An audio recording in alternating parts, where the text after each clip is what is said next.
وذريته وإلى أرواح آبائه وإخوانه من الأنبياء والمرسلين والأولياء والشهداء والصالحين والصحابة والتابعين وتابعين اللهم العاملين والمرسلين والحديثين والمرسلين والمتفقه الدين ويد علينا بركاتهم وسر وأنوارهم ومنفعة الدين والدنيا والآخرة وجميع الملائكة المقربين وصلى سلطان ورسول بالقدر جان قدر سوسيرا وصلى الله وسلم في أدار kitab Bulughul Maram saya Syihabuddin Ahmad bin Ali bin Ibnu Hajar Al-Asqalani wa Syabi Abdillah Abdussalam Al-Usi wa Farawwana walahum Allahumma fillahum wa qadasawruhum syai'ulillahi lahumul Fatihah. أعوذ بالله من الشيطان الرجيم نور الرحمن الرحيم ربنا يهدني وأنا أستغفر صراط الذين غير المغضوب عليهم ولا الضالين. Bismillahirrahmanirrahim. Qala al-musannif rahimahullahu ta'ala wa nafa'ana bihi wa bi ulumihi bi amdati fi darini amin ya rabbal alamin. Bismillahirrahmanirrahim. Babu hadil qadhi. Utawi iki iku ing dalem nerangake babe hukumane nuduh zina.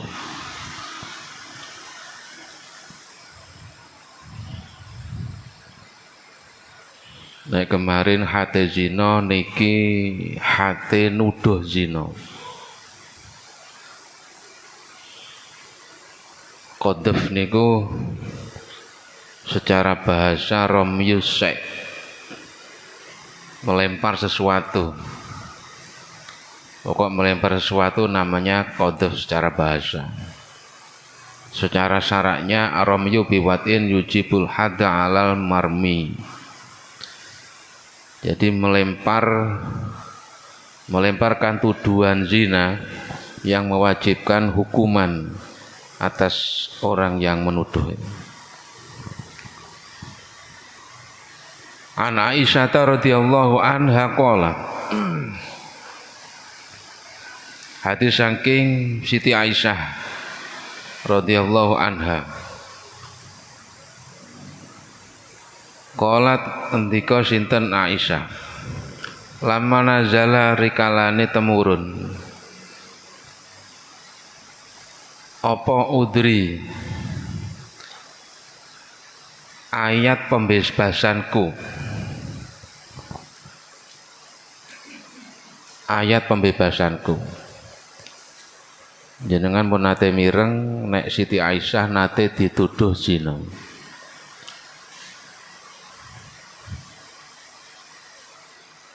Hari kalane temurun apa udri ayat pembebasanku.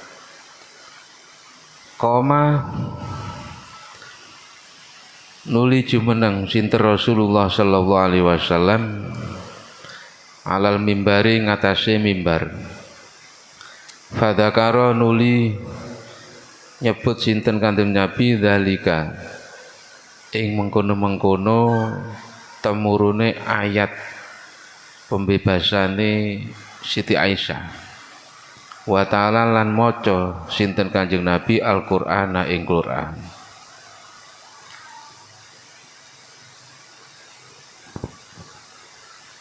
Sabadane temurun ayat pembebasane Siti Aisyah, Kanjeng Nabi langsung munggah teng mimbar.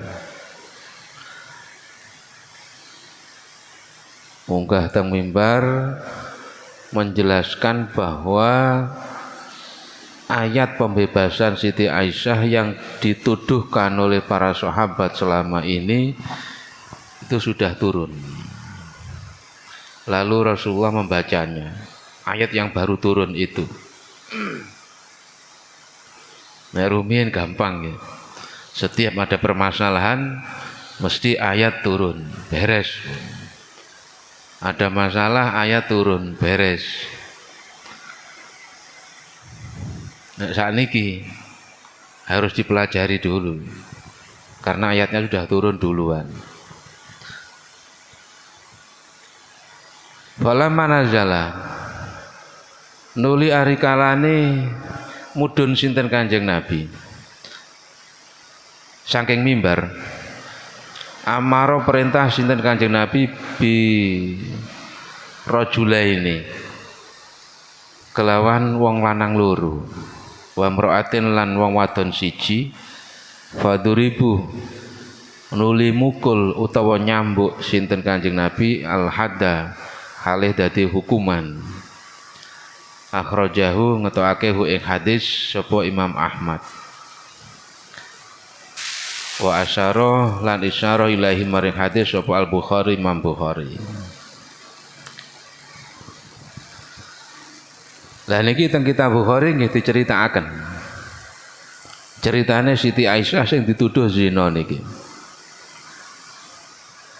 Nek teng mriki mboten enten.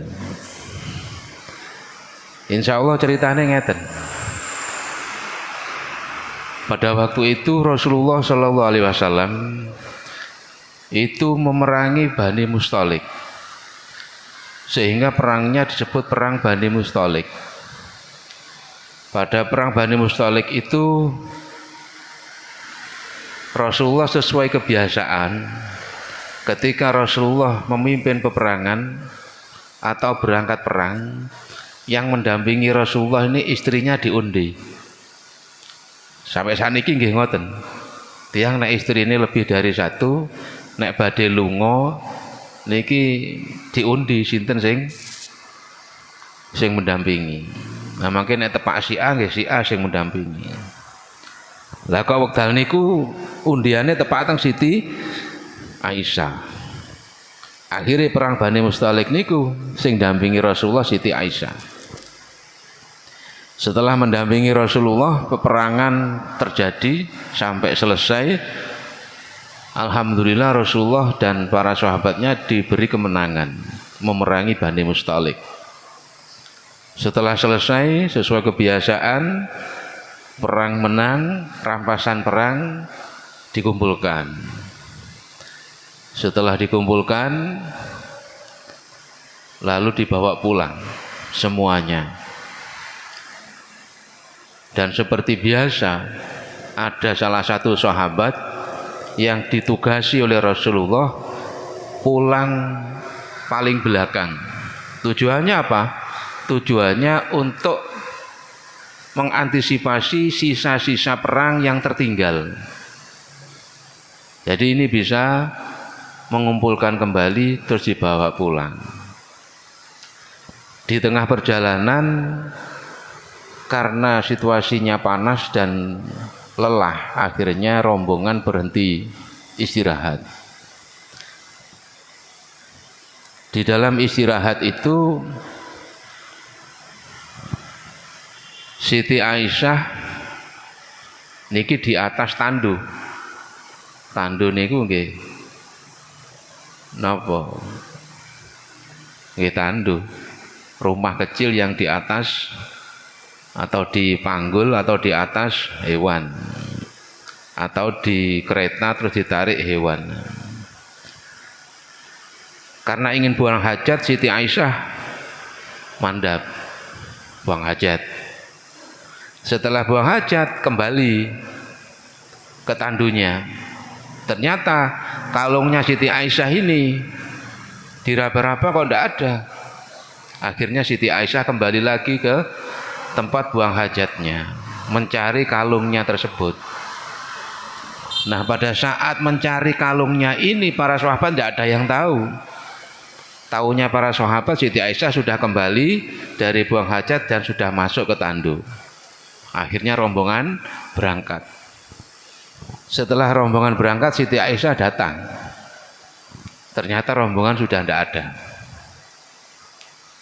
Akhirnya Siti Aisyah niku termasuk orang yang alim, sehingga beliau tahu dengan situasi yang seperti itu, beliau tidak harus kemana-mana, tidak harus mencari. Jalan satu-satunya harus menunggu di tempat di mana dia itu berhenti.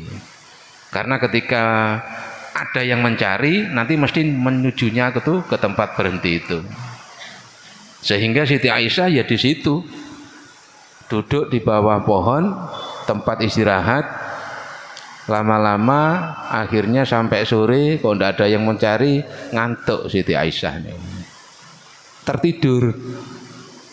Nah setelah tertidur, sahabat yang ditugasi Nabi pulang belakangan ini datang dari kejauhan.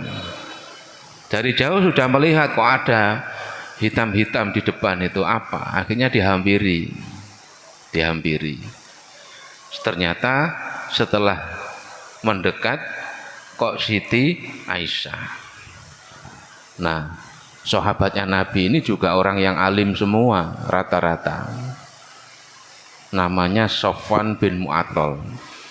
Sofwan bin Mu'attal ini ketika tahu bahwa itu Siti Aisyah, dia langsung jaga jarak, ndak moro-moro nggugahi. Wahai bunyai, nek sakniki menawi nggih ngoten. Ndak begitu, tapi dari kejauhan sudah langsung bilang Sofwan bin Mu'attal ini, ya apa carane nggugah Siti Aisyah. Si rada adoh wis ngomong Sofwan bin Mu'attal, innalillahi wa inna ilaihi rajiun. Akhirnya dengar itu Siti Aisyah bangun. Setelah bangun, Sofwan bin Mu'attal tidak berbicara apa-apa, tidak bertanya apa-apa, langsung ontanya itu disuruh doprok. Setelah doprok, Sofwan bin Mu'attal menyingkir, ndak nunggoni Siti Aisyah itu. Karena apa? Karena nek nunggoni Siti Aisyah nanti tahu bagaimana Siti Aisyah menaiki unta. Sofwan bin Mu'attal ini juga orang yang alim. Berpaling Sofwan bin Mu'attal itu, ndak moro-moro malah gotong Siti Aisyah, monggo bunyai kula tuntun munggah unta. Nek sakniki dituntun, diangkat. Utawa nunggoni bagaimana bunyai ini munggah mobil. Akhirnya tahu. Kalau Sofwan bin Mu'attal enggak, ceritanya seperti itu. Enggak melihat sama sekali. Tahu-tahu Siti Aisyah sudah berada di atas onta. Baru setelah di atas onta, ontanya disuruh berjalan sama Sofwan bin Mu'attal. Sofwan bin Mu'attal di belakangnya. Akhirnya karena rombongan yang tadi berangkat itu belum nyampe Madinah, di tengah perjalanan karena juga sangat panas sekali, berhenti rombongan itu istirahat. Di dalam istirahatnya itu Siti Aisyah dengan Sofwan bin Mu'attal akhirnya bisa menyusul rombongan itu. Nah, ketika datang rombongan itu, Siti Aisyah bertemu dengan rombongannya Kanjeng Nabi. Siti Aisyah kan bersama Sofwan bin Mu'attal sendirian. Ini para orang-orang munafik yang bermain. Wah, ini Siti Aisyah bersama Sofwan bin Mu'attal sendirian. Dari mana itu? Yang berbicara pertama seperti itu adalah Abdullah bin Ubay bin Salul. Akhirnya ada 3 orang, 2 laki-laki dan 1 perempuan yang menyebarkan berita itu. Beritanya dari Abdullah bin Ubay bin Salul, dari omongannya Abdullah bin Ubay itu. Akhirnya diberitakan ke para sahabat kalau Siti Aisyah bermain selingkuh dengan Sofwan bin Mu'attal. Akhirnya rame sampai seluruh Madinah tahu, dan bahkan semua sahabat hampir tidak ada yang tidak percaya dengan berita itu. Karena semua tahu. Begitu rombongan berhenti, Siti Aisyah datang sendirian bersama Sofwan bin Mu'attal. Nah, untungnya Siti Aisyah setelah datang dari perang itu, Siti Aisyah sakit hampir 1 bulan, sehingga tidak keluar kamar dan dirawat di rumahnya Abu Bakar. Jadi tidak tahu bagaimana ramainya berita dirinya mengenai dirinya tentang keselingkuhan itu. Tidak tahu. Setelah lama-lama, setelah sembuh, akhirnya keluar dari kamarnya. Tanya kepada yang selalu mendampingi Siti Aisyah, namanya Barirah. Ada apa Barirah? Begitu. Tidak tahu. Tahunya itu ketika Siti Aisyah pulang ke rumahnya Kanjeng Nabi. Ketika salam ke rumahnya Kanjeng Nabi jawabi salam tapi dengan berpaling muka dan tidak bertanya apa-apa Rasulullah. Dan Rasulullah wajahnya tidak seperti biasa. Akhirnya Siti Aisyah merasa bahwa dirinya itu tidak begitu disapa oleh Rasulullah dan Rasulullah tidak seperti biasanya. Akhirnya Siti Aisyah kembali lagi ke rumahnya Abu Bakar, abahnya. Kemudian tanya, kenapa ya Abi, kok Rasulullah berbeda dari biasanya? Akhirnya diceritakan sama Abu Bakar itu mengenai dirinya yang sudah tersebar bahwa dia dituduh berselingkuh dengan Sofwan Pelaton. Setelah mendengar berita itu, Siti Aisyah menangis 3 hari 3 malam tidak berhenti. Ketika hari ketiga menangis, Rasulullah datang. Rasulullah datang menanyai Siti Aisyah. Yang bertanyanya terkait tentang itu, apakah benar berita itu? Oh, Siti Aisyah itu orang yang alim. Akhirnya jawabnya begini, ya Rasulullah, meskipun saya jawab saya tidak melakukan, mungkin jenengan tidak mungkin percaya. Tapi ketika saya menjawab iya melakukan, saya berbohong kepada Allah. Begitu jawabnya. Akhirnya Rasulullah tahu. Padahal sebelum itu Rasulullah sudah berencana akan menceraikan Siti Aisyah. Menceraikan Siti Aisyah. Dan itu sudah dimusyawarahkan sama Abu Thalib dan dimusyawarahkan dengan Samhah. Dengan siapa? Usamah bin Ziyad, ya, Usamah bin Ziyad, tentang perceraiannya dengan Siti Aisyah itu.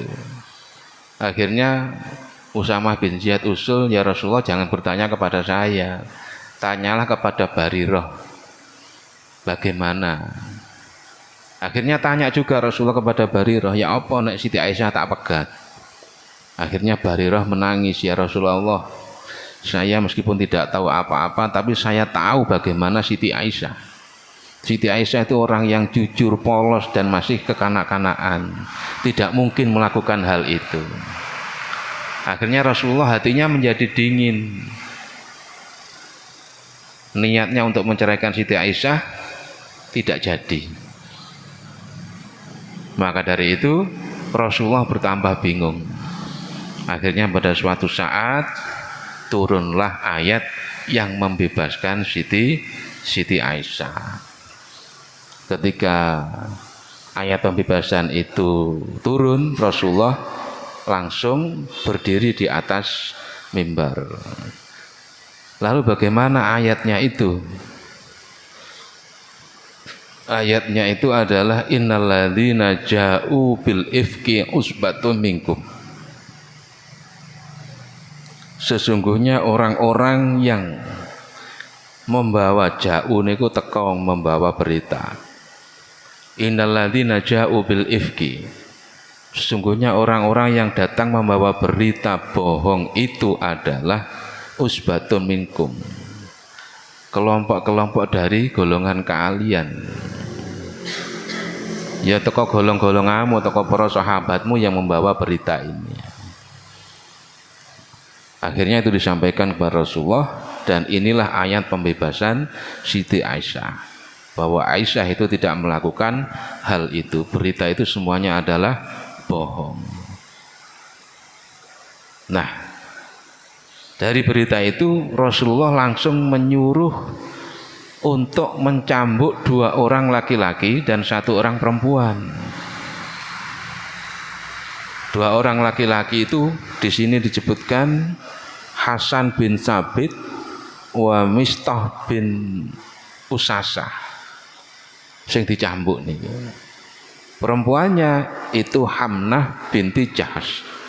Ya 3 orang ini yang menyebarkan berita Siti Aisyah selingkuh itu, sehingga sampai menyebar ke seluruh Madinah. Dikatakan di cerita lain diterangkan bahwa Rasulullah pun juga mencambuk Abdullah bin Ubay bin Salul. Tetapi di sini tidak disebutkan. Yang disebutkan Siti Aisyah. Hadis ini yang meriwayatkan kan Siti Aisyah. Yang cerita Siti Aisyah bahwa ketika turunnya ayat pembebasan itu Rasulullah memanggil 2 orang dan 1 orang perempuan untuk dicambuk. Nah, cambuknya itulah menjadi hukuman bagi mereka yang menuduh zina. Makanya tentang qadzaf ini juga tidak main-main para bapak ibu. Kita sering mendengar berita-berita yang terkait seperti itu. Misalkan ada orang yang baru menikah, moro-moro ono berita berhembus, jarine mantene wis ndisiki, kan sering berita seperti itu. Jarine mantene wis ono isine dhisik. Jarine iya. Jarine semua bilang jarine. Khawatir ketika kita ngomong jarine dan diteruskan bahwa dia itu sudah ada isinya, berarti ini kan perselingkuhan, ini perzinahan. Ketika hati kita ada rasa menuduh dia bahwa orang ini orang yang nikah duluan, hamil duluan, hati kita menuduh bahwa dia itu berzina, kita itu sudah qadzaf, dan kita berhak untuk dihad ketika tidak bisa mendatangkan 4 saksi. Harus 4 saksi ini. Harus 4 saksi agar supaya berita yang dihembuskan itu bisa diterima. Dan 4 saksi pun syaratnya ini harus berat sekali. Salah satunya harus melihat bagaimana hasafah itu dimasukkan di dalam farji. Ya apa kira-kira ini? Agar supaya dia itu memastikan dia menjadi saksi bahwa kedua orang itu betul-betul zina. Dia harus tahu bagaimana dia memasukkan hasafah ke dalam farjinya perempuan. Baru persaksiannya diterima. Kan sangat berat sekali. 4 saksi yang salah satunya harus tahu proses perzinahannya. Nah, ketika tidak bisa membawa saksi, maka dia berhak dihad. Makanya kita harus hati-hati. Jangan ikut-ikutan meneruskan berita yang seperti itu. Walaupun terjadi, walaupun itu benar, tetapi kebenaran itu kan kita tidak tahu. Untuk mengecek kebenarannya kita harus mendatangkan 4 saksi. Mungkin di sini ada hadisnya. Oh nggih niki wonten.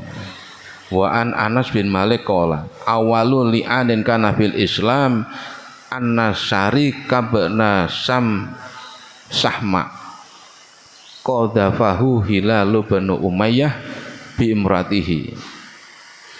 Jadi pertama orang yang menjalani li'an itu berbeda dengan qadzaf. Li'an itu menuduh istrinya zina, itu namanya li'an.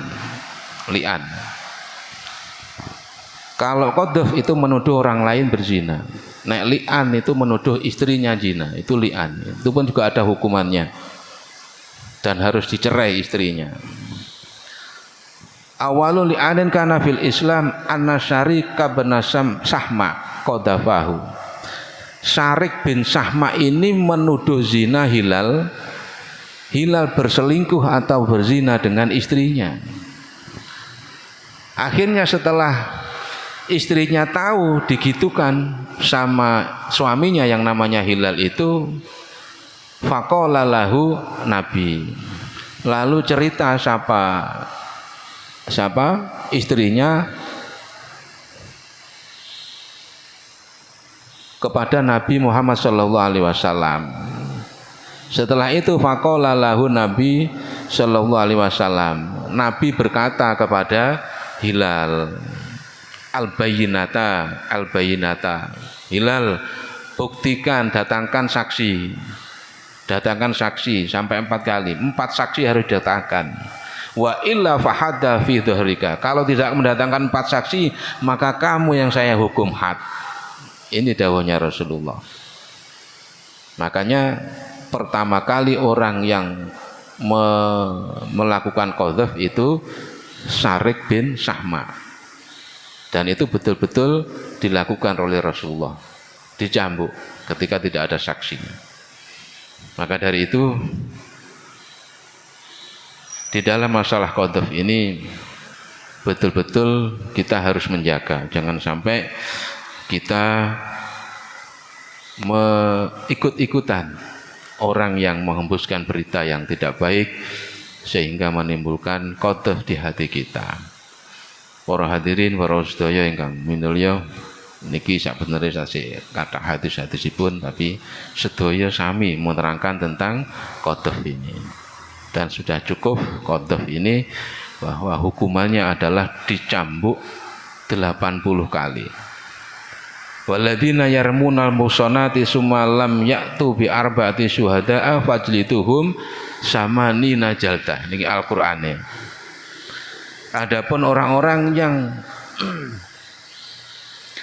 melontarkan tuduhan zina, sumalam ya'tu bi arba'ati syuhada, lalu mereka tidak bisa mendatangkan 4 saksi, fajlituhum, maka hukum cambuklah mereka sama nina jaldah dengan 80 kali cambukan.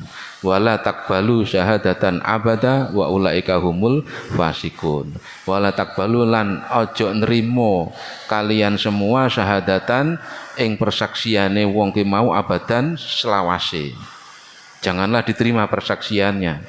Wa ulaika humul fasikun, karena mereka itu adalah orang-orang yang termasuk orang fasik.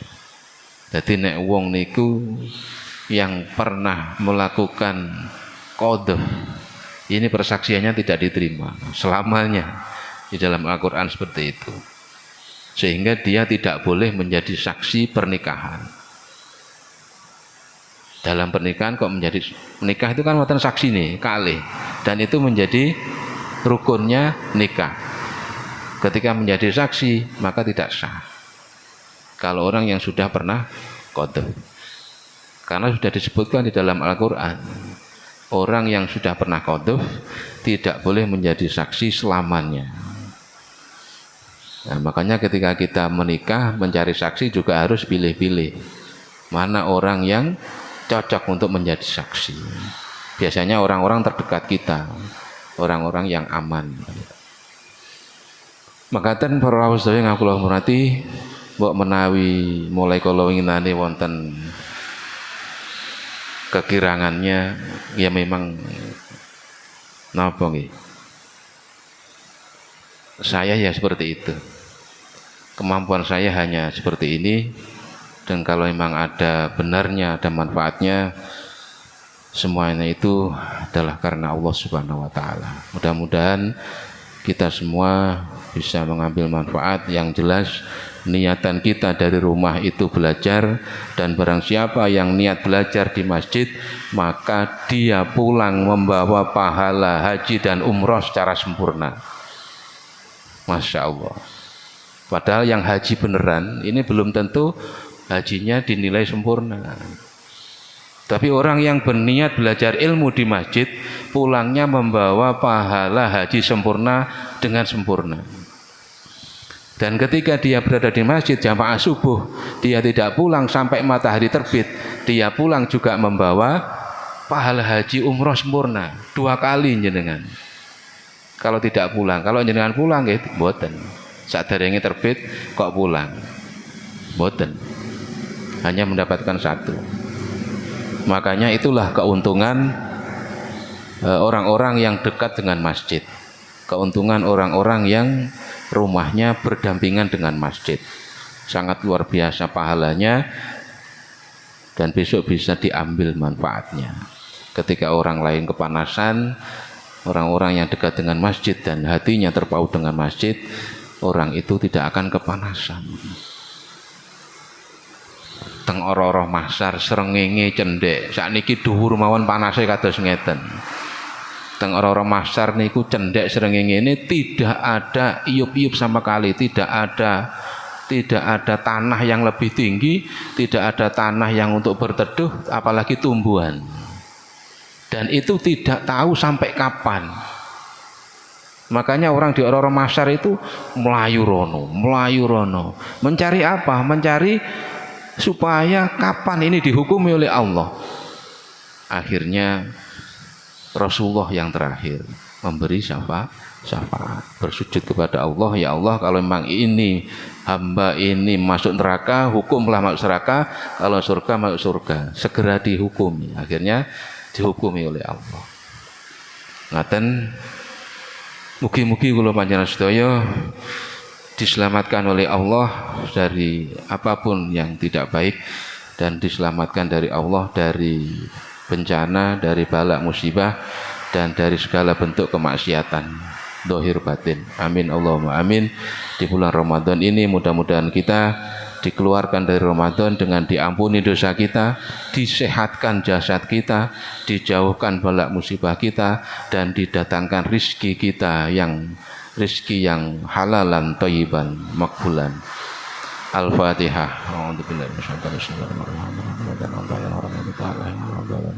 Bismillahirrahmanirrahim. Alhamdulillahirabbil alamin. Allahumma shalli wa sallim ala sayyidina Muhammad wa ala ali sayyidina Muhammad. Allahumma a'inna ala dzikrika wa syukrika wa husni ibadatik. Allahumma inna nas'aluka minal huda wa tuqa wal afa wal ghina. Allahumma inna nas'aluka minal huda wa tuqa wal afa wal ghina. Allahumma inna nas'aluka ilman nafi'a wa rizqan halalan thayyiban wasi'a wa amalan mutaqabbala. Allahumma kfina bihalalika an haramik wa aghnina bifadlika amman siwak. Rabbana atina fid dunya hasanah wa fil akhirati hasanah wa qina adzabannar. Wa sallallahu ala sayyidina Muhammad wa ala alihi washabihi ajmain walhamdulillahi rabbil alamin. Assalamualaikum warahmatullahi wabarakatuh. Allahumma sholli ala Muhammad